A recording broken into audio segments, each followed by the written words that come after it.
आगामी वर्ष में होने वाले उत्तर प्रदेश बार काउंसिल के चुनाव में सदस्य के पद के प्रत्याशी अधिवक्ता सत्यप्रकाश दुबे लखनऊ के जनपद औरैया में मुंसिफ सहित सभी तहसीलों में अधिवक्ताओं ने अपने लिए समर्थन जुटाया है। अधिवक्ताओं ने कहा कि प्रकाश ने अधिवक्ताओं से अपील की है कि bar council of Uttar Pradesh के चुनाव में अपना अमूल्य आशीर्वाद व सहयोग के रूप में वोट दें और हम जीतने के पश्चात अधिवक्ता समाज के हितों की रक्षा करने में भी सभी प्रयास करेंगे। उन्होंने अपनी योजनाओं में कहा कि अधिवक्ता पेंशन, अधिवक्ता समाज के स्वास्थ्य बीमा, मृत्यु उपरांत अपने बच्चों के लिए सरकारी लाभ, साथ ही साथ 1 दर्जन से ज्यादा मांगे होने व्यक्त की गई है। उन्होंने कहा कि हमने पिछले 5 वर्षों में उत्तर प्रदेश में हुई वकीलों की हत्या को रोकने के लिए, अधिवक्ताओं को सरकारी सुरक्षा मुहैया करने के लिए स्वास्थ्य भवन चौराहे लखनऊ पर कई बार धरना प्रदर्शन एवं आमरण अनशन किया है और सरकार ने हमें आश्वासन भी दिया है। इसी क्रम में उन्होंने कहा कि अधिवक्ताओं के हितों एवं समाज के रक्षक के रूप में हम हमेशा अपनी सेवाएं देते रहेंगे। उन्होंने औरैया में अधिवक्ताओं को आश्वासन भी दिया, जहां पर अव्यवस्था फैली हुई है उनको हम दुरुस्त करने के लिए भी हर संभव प्रयास।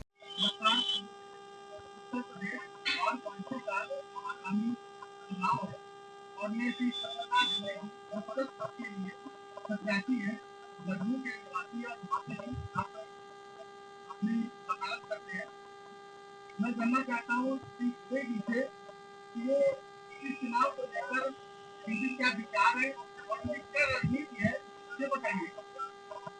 नमस्कार, मैं अधिवक्ता Satyaprakash Dubey, civil court gate number 1 Lucknow से आज जिला औरैया में समस्त उत्तर प्रदेश औरैया के अधिवक्ता भाइयों बहनों से संबोधित हो रहा हूँ। इस मंच के माध्यम से हमारे भाई बैठे हुए हैं प्रशांत चतुर्वेदी जी, उनके साथ उनकी बेंच पे बैठा हुआ हूँ। और जैसा कि सभी को पता है कि उत्तर प्रदेश बार काउंसिल चुनाव है, बहुत जोर शोर से इस चुनाव की तैयारी चल रही है। सभी को पता है कि कितनी पीड़ा है अधिवक्ता समाज के मन में। उस हृदय में जिस चुनाव को पिछले 5 साल पहले हो जाना चाहिए था, उसको लगभग 9 साल हो रहे हैं। किन्हीं कारणों से, किन्हीं मजबूरियों से हमारे जो पुराने 25 बार काउंसिल सदस्य बैठे हुए उत्तर प्रदेश को संभाल के, उनका चुनाव किस कारण विलंब हुआ, उन सब को देखते हुए समस्त उत्तर प्रदेश अधिवक्ता भाइयों बहनों की तरफ से मैं आज इस मंच के माध्यम से निवेदन करने जा रहा हूं कि हम चाहते हैं कि हम ऐसे लोगों को चुने जो अधिवक्ता समाज को मजबूत और ऐसी स्थिति में लाए जिससे अधिवक्ता समाज मजबूत और बुलंद बने। हम चाहते हैं कि अधिवक्ता समाज आने वाले समय में ऐसे 25 लोगों के हाथों में जाए जो नेता ना बनाए जाए, अधिवक्ता समाज का मजबूती से भविष्य तय करें।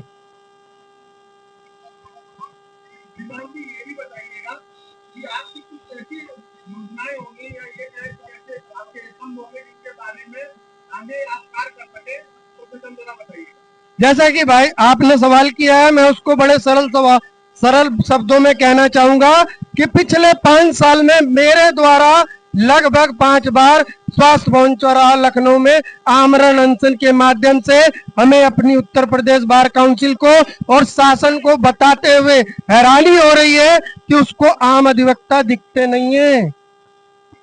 मैंने अपनी प्रमुख मांगों में, जो हमारी प्रमुख मांग समस्त उत्तर प्रदेश भाइयों बहनों की तरफ से, उसमें प्रोटेक्शन एक्ट जो सबसे ज्यादा जरूरी है, पेंशन योजना जो सबसे ज्यादा जरूरी है, स्वास्थ्य योजना जिसको आज सबसे ज्यादा जरूरत समझी जा रही है, ऐसी योजनाओं की मांगे कर रखी हैं। उसको लेके उस चुनाव को हम लोगों को इस प्रकार से बनाना है कि हमारा भविष्य, अधिवक्ता समाज का भविष्य आने वाले समय में मजबूती से कार्य करे। धन्यवाद।